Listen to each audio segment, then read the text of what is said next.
capítulo 10, versículo 1. Havia em Cesareia um homem chamado Cornélio, centurião do regimento, conhecido como Italiano. Ele e toda a sua família eram piedosos e tementes a Deus, e dava muitas esmolas ao povo, e orava continuamente a Deus. Certo dia, por volta das 3 horas da tarde, ele teve uma visão. Viu claramente um anjo de Deus que se aproximava dele e dizia: Cornélio. Atemorizado, Cornélio olhou para ele e perguntou: Que é, Senhor? O anjo respondeu: Suas orações e esmolas subiram como oferta memorial, diante de Deus.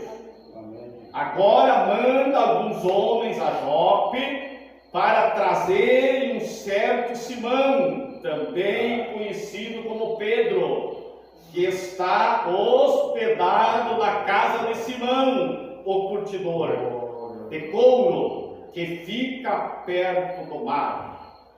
Depois que o anjo que lhe falou se foi, Cornélio chamou 2 de seus servos e um soldado piedoso dentre os seus auxiliares, e contando-lhes tudo o que tinha acontecido, enviou-os a Jope. Ainda vamos ver mais uns versículos aqui, no versículo 9. No dia seguinte, por volta do meio-dia, enquanto eles viajavam, se aproximavam da cidade, Pedro subiu ao terraço para orar. E tendo fome, queria comer.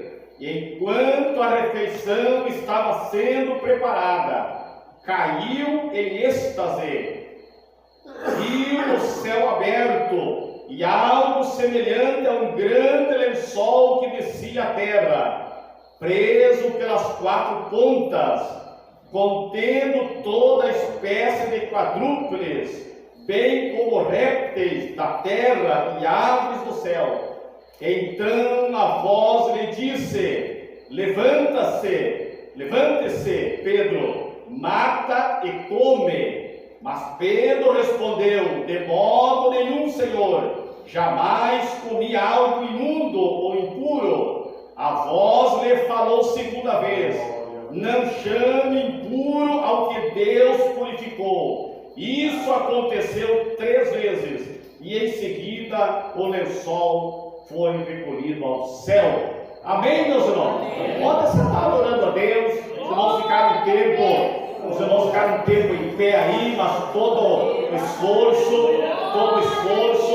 que nós fizemos, ainda que é tão pequenininho perto de muitas pessoas que sofrem muito mais, ou que Jesus sofreu muito mais, mas todo esforço que nós fizemos, algum esforcinho que nós fizemos na casa de Deus, ou mesmo fora da casa de Deus, para o reino de Deus, todo esforço é válido. Todo esforço é válido. Até nós ficamos um tempo em pé na casa do Senhor. E então nós ouvimos uma boa parte nesse culto, os louvores que foram entoados, e também já ouvimos uma palavra de Deus. Já ouvimos irmãos testemunhando, já vimos irmãos falando aqui também em mistério com Deus, palavras do Espírito Santo. Tudo isso não é bíblico, e tudo isso é necessário para os dias que nós estamos vivendo, e sempre foi para a igreja, principalmente os dias que nós estamos vivendo. Glória a Deus. O livro do Atos dos Apóstolos, os irmãos sabem, já está dizendo Atos dos Apóstolos, quer dizer, aquilo que os apóstolos fizeram, os trabalhos dos apóstolos. Os irmãos viram que quando Jesus ressuscitou, ficou com eles aproximadamente 40 dias, Pedro, Tiago, João, Tomé, etc.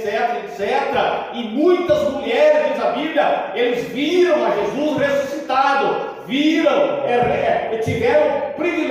tiveram o grande privilégio de ver Jesus ressuscitado. quando Jesus disse: vocês não têm nada que comer, quando eles estavam no mar pescando, Jesus estava no mar da Galileia, que é um mar de água doce. Quando Jesus apareceu após ressuscitar, Pedro estava pescando e Jesus disse: vocês não têm nada para comer. Eles não conheceram na hora, mas depois, quando Jesus reuniu o peixe e os demais, diz a Bíblia que Jesus deu graças. Glória a Deus, aleluia. Eu penso que Jesus levantou os peixinhos para cima e pães que tinha ali, levantou assim: desgraças te dou, Pai. Glória a Deus por esse alimento. Nessa oração, eles reconheceram a Jesus.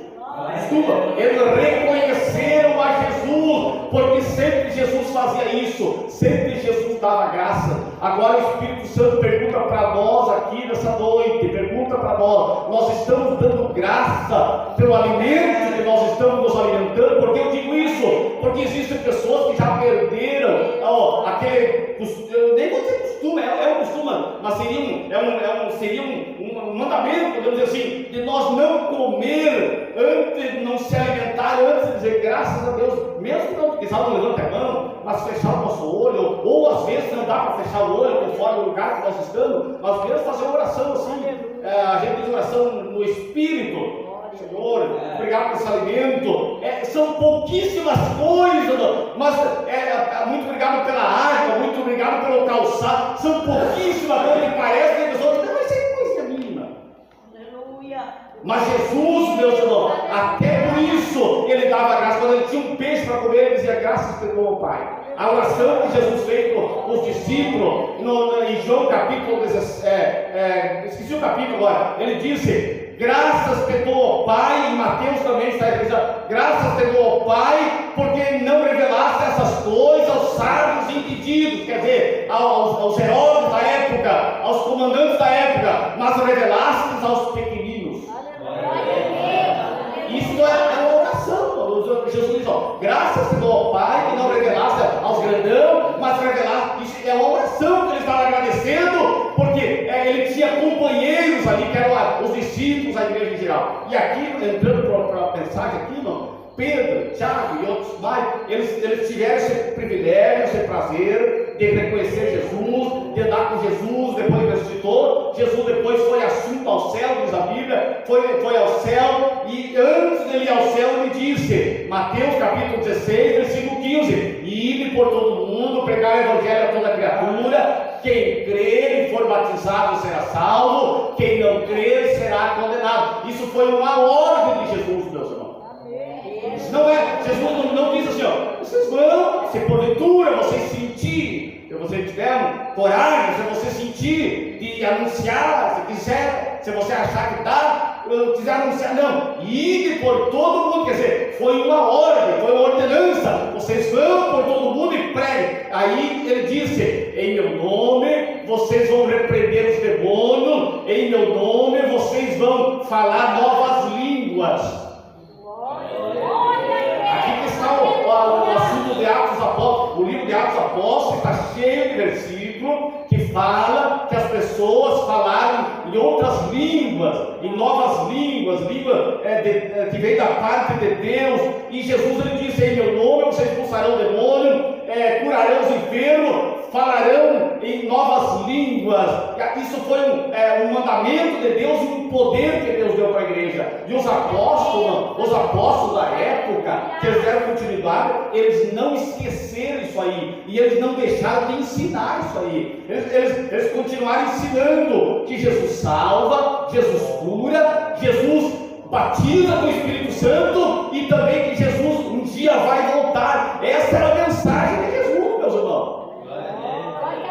Essa era a mensagem de Jesus. E aqui, nessa parte aqui de Cornélio, os irmãos sabem que Cornélio não era judeu. Cornélio era um centurião. O que é um centurião? Não é um nome de uma pessoa. Centurião é aquele que tem 100 pessoas ao seu comando. Quer dizer, no mínimo 100 pessoas ele comandava. Da onde que ele comandava? Os soldados do Império Romano. Era o romano que mandava na época. Cornélio era um dos comandantes. Podemos dizer que fosse um tenente hoje. Não era um general maior, mas ele tinha 100 soldados às suas ordens, subjugaram a ele, um centurião romano. Os irmãos sabem que a Bíblia fala, e as pessoas também falam, as legiões romanas, que seriam 6.000 soldados, e eram repartidos de 600 em 600, e desses 600 eram repartidos em 100, de 100 em 100. O exército hoje é semelhante assim. Tem o cabo que comanda ali, sei lá, 20, 30 soldados, tem alguém que comanda 100 soldados, o general do exército, o tenente, etc. Não conheço muito bem essa hierarquia, mas tem aqueles que comandam todo o exército. Vamos ter um exemplo de Santa Rosa, comanda tudo. O Cornélio comandava 100 soldados, quer dizer, era uma pessoa importante, era um, vamos dizer assim, nos dias de hoje, um tenente do Império Romano. Mas isso não impedia ele de temer a Deus e ofertar. Diz a Bíblia que ele e toda a sua casa temiam a Deus e davam esmola continuamente. Glória a Deus. E agora eu pergunto: quem é que mandava ele dar esmola? Quem é que mandava ele dar ofertas para o nosso dia de hoje, fazer para os dias de hoje? Quem que mandava ele dar oferta? Quem que dizia: não, Cornélio, o nosso ídolo tem que dar oferta, Cornélio? Quem que mandava? Ninguém mandava, irmão. Não partiu de outro, mas partiu do seu coração. Quem que mandava ele orar? Era o pastor que mandava ele orar? Até porque o Cornélio não conhecia o Evangelho. Cornélio, ele ficou conhecendo um pouco quando o anjo disse para ele, Cornélio, manda chamar Pedro, que está lá na casa do outro Simão Pedro, na cidade de Jope. Uma coisa que eu aprendo aqui, meus irmãos, e eu creio que você notou também, que Deus sabe aonde nós estamos. Nós temos hoje no celular, se você quiser voltar para trás assim, tem um programa que, se você botar um programa, daqui 30 dias você botar, ele dá até um dia, o meu celular mostrou que eu vim dali de casa até a igreja aqui, dentro da igreja, não sei da outra, deu até os metros que eu tinha caminhado aquele dia, o quilômetro, tinha caminhado 1,5 quilômetros. Quer dizer, se os homens fazem isso, Deus sabe aonde nós fomos, aonde nós estamos hospedados, o nosso nome, o que nós fizemos, qual é a nossa profissão, e um por um, meus irmãos. Os irmãos viram que o anjo falou para Cornélio: Cornélio, as tuas orações são ouvidas e as tuas esmolas subiram como incenso. O que é isso? Deus estava dizendo que Deus tinha aceitado as suas esmolas, Deus tinha aceitado as suas orações. O que nós vimos nisso, meus irmãos? A Bíblia, a palavra de Deus, ela fala que não é somente conversa, não é somente palavra, mas é obras. Cornélio, ainda não tendo um conhecimento genuíno do Evangelho, mas assim mesmo ele temia a Deus e dava esmola. E chegava necessitado na beira do mar, morava na Cesareia, no Mediterrâneo. Chegava, olhava uma pessoa necessitada, ele puxava do dinheiro da época e dizia: está aqui, toma, meu filho, vou te ajudar aqui com 5 reais, 10 reais, fazendo para o dia de hoje. Toma aqui, fulano, eu vou te ajudar aqui. Quer dizer, não era avarento, não queria só para ele, não queria as bênçãos só para ele. Quer dizer, ele partiu no coração dele. Por quê? Porque ele temia a Deus. Glória a Deus, temia a Deus. E agora eu pergunto, ou quem sabe você pode perguntar: por que ele temendo a Deus, mesmo dando esmola, e mesmo Deus falando que Deus tinha recebido as suas orações e as suas ofertas, as suas esmolas, diz a Bíblia aqui, porque ele tinha que ainda ouvir Pedro falar alguma coisa, e ainda assim mesmo, faltava alguma coisa para ele. Diz a Bíblia, meus irmãos, que o anjo disse para Cornélio: você vai. Cornélio estava em Cesareia até hoje existe as ruínas, Cesareia veio de César, era um quartel general do Império Romano, até hoje existe, comprovadamente, nas ruínas. 48, 50 quilômetros de Cesareia a Jope, Jaffa, depende da tradução, Iafo, em hebraico Iafo, com Y. Essa cidade não existe até hoje. cidade de Jope existe até hoje, era um porto, hoje não funciona mais, é um lugar turístico, mas existe até hoje a cidade de Jope, fica junto com a cidade de Tel Aviv, a segunda maior cidade, até hoje existe essa cidade, aonde Pedro estava, nessa cidade, e Deus sabia que Pedro estava nessa cidade, e ele sabia até na casa de quem que ele estava. Glória a Deus.